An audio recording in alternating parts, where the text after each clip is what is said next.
Hi everyone. So as you ended up to my video, so hopefully you are a chess enthusiast or you are just trying to learn chess. So let's get started. This is very basic video and this video is all about the chess basics. So I will try to cover it within 10 minutes and it will be very beginner video, short and beginner kind of video. So first I will cover the basic setup and the piece movement. So how the piece gets moved, and then some fundamentals like controlling the center, king safety, basic tactical patterns, checkmate patterns, blunder, how you can avoid your blunder, and then a few basic endgame principles. This will be very basic video, so that you can have some idea. And then if you want to learn something in greater depth, you of course can follow my other videos. So let's get started. So this pawn, this is called pawn. It can be moved twice or maybe once. So it can move here or it can be moved here like this. Whatever you want initially, and then you have to move it just one square. And whenever you have to take your opponent piece, you can take it uh, in that way across. And when you have to move, you have to move it forward. So this is pawn movement. Then coming to knight, knight is 2.5, so it doesn't matter. It doesn't matter like how whether you have some piece in between or not. Your knight can be placed in 2.5 square if that square is empty, and if that is that square is being covered by your opponent's piece, you can take your opponent's piece with knight. So knight can be moved here from here. Knight can be moved here. This is the knight square, and you can move knight here as well. But as this square is covered with your piece, initially you can't move your knight here. And your rook is like it can be moved towards your open file. So if you have some open file, your rook can be moved here. You can't move your rook, but let's suppose you don't have your piece here, so you can move anywhere between that, and you can take your opponent piece, this one too, if you don't have this pawn. And the bishop is like diagonally you can move, but the same thing, just like rook, you don't if you have any piece, uh, then you can't move your knight. So your bishop is completely blocked here. So let's suppose you don't have your piece, like you have moved your piece like this, and now you can move your bishop. Now you can move anywhere along this diagonal. Then queen can move just like your bishop and your rook. It can, if you have open file, it can go here. It can move diagonally as well. But remember, just like bishop and rook, if you have some pieces in between, you can move. So king is your ultimate piece, so it can move all the adjacent squares if it's empty, it's vacant and not covered by your piece. But at the same time, if it's covered by your opponent's piece, you can grab that piece. A similar kind of others. So hopefully you have some idea now how your piece gets moved. Now some special rules, some castling. King can be castled towards your right side, that is Kingside, which is called the short castle. King can be moved your queenside, that is called long castle. Short castle, you have to remember when you can do short castle. Let's suppose this is a position, this is a position. You moved your opponent's piece. Now move. Now your opponent's something like that. Now you can castle between these. Whenever you will castle, you have to remember your king moves to square and followed by your rook. So this is called castling. Similar kind of things will be followed in the queen side. Let's suppose something like this comes, then this comes, these, these, these.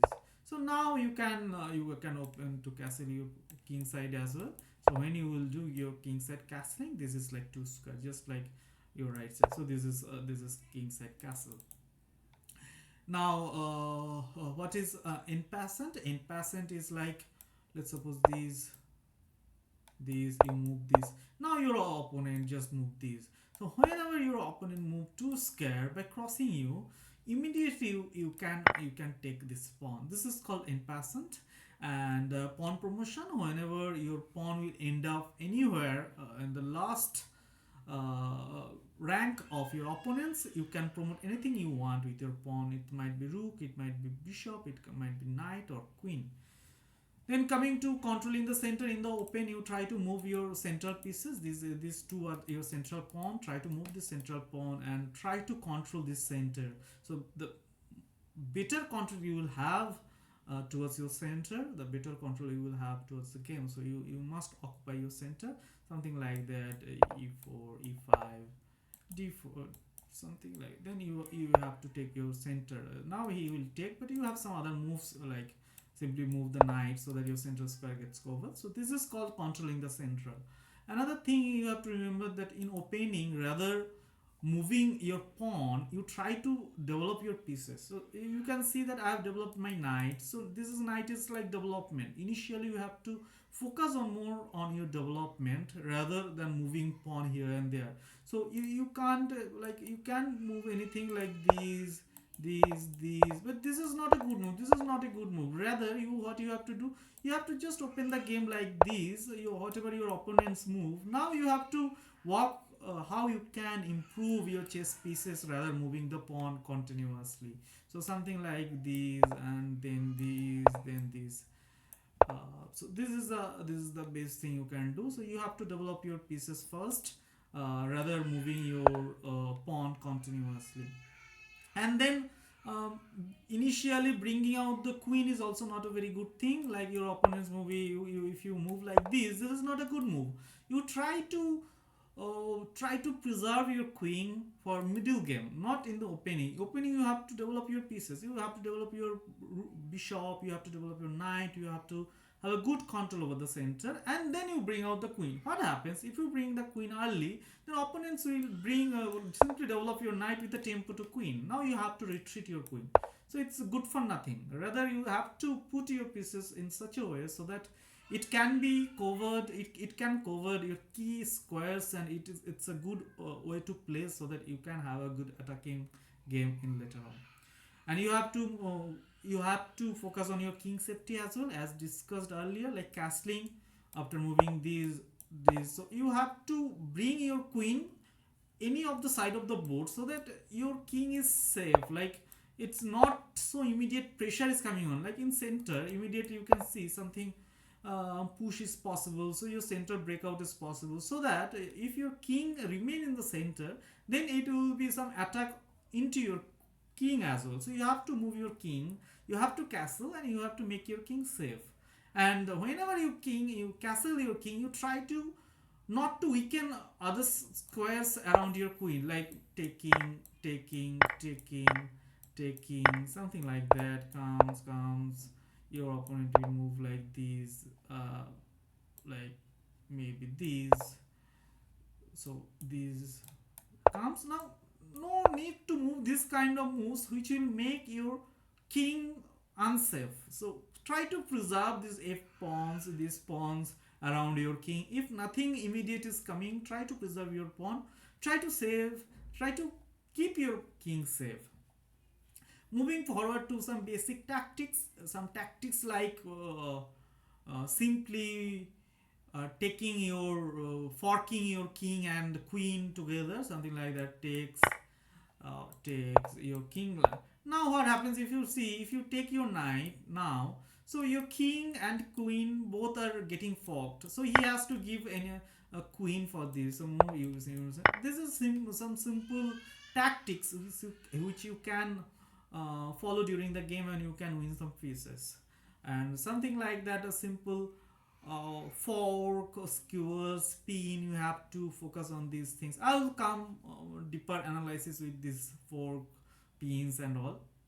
You have to remember some basic checkmate pattern, like how you can give some checkmate with your queen, how can give your checkmate with your rook, how you can checkmate with two bishop, how you can checkmate with one bishop, one knight. It's not possible to give checkmate with only with your one bishop, only with one knight, or even two knight checkmate is not possible if any other thing is not in the board. So you have to know these things, how you can give checkmate to your opponent, then you can analyze the game. Even if you have queen and rook, you don't need much expertise to give your opponent checkmate over the board. But for other kind of checkmate, you have to learn. You have to learn the pattern. I'm not going much deeper into those patterns. We will discuss it later on. You have to remember some things like back rank checkmate. Whenever it's like you have to avoid the blunders as well. But how you can avoid the blunder? So whenever you move something, now your this knight is here. So I have my knight. Now I have moved whatever move I will give. Let's suppose I put some, I will give my rook here. Black will give this rook here to attack along this file. But he has to, before moving, he has to think like what my opponent's move will be. We can see here is the knight. Knight is covering this. So if I move my rook here, so simply he will take my rook. So that is good for nothing. So I can simply take my take this. He can simply, without moving this rook, you can simply take this knight, and we can see that how it's better, of course, like simply moving the rook. So before moving in chess, you always think what your opponent's step will be, what move he can play, and how he can put his pieces in the best square. So you have to think on your opponent's shoe as well, and you have to think what he will play, accordingly you should play. You should know some basic endgame principles like king and pawn, king ending, the rule of squares, oppositions and key squares, how your rook should be placed at the end. So you have to remember, wherever like you will have some options, like let's suppose you have to put your bishop. So you have to put your bishop in such a way where it will cover the maximum square. We can see here bishop what doing, he is covering this diagonal and this diagonal, but this is blocked by his own white piece. This is white pawn, this is also covered by white pawn. Now if I can place my bishop somewhere centrally like this, let's suppose he doesn't have this pawn here, I simply took it and he move.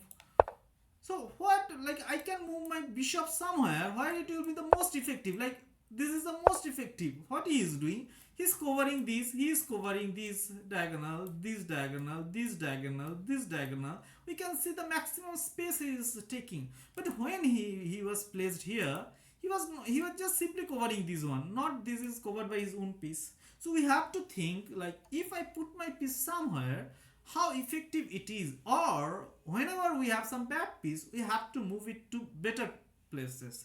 So here if we see the rook, what he is doing, he is just covering this, nothing else. He is protecting this and he is covering this much he is doing. But if I can put somewhere here, so what I can see now, what my rook is doing, my rook is covering this file and this file. So somehow if he doesn't have this pawn, we can create some attack here as well. So we have to put our pieces in such places where it will cover the maximum squares and it will create some attack on your opponent pieces. Okay, thanks for watching the video. So it was simply a basic chess video, some basic fundamental things I wanted to cover, and gradually I'll try to cover more advanced things, and even I'll try to review some books and some fundamentals books like My System by Aaron Nimjovis.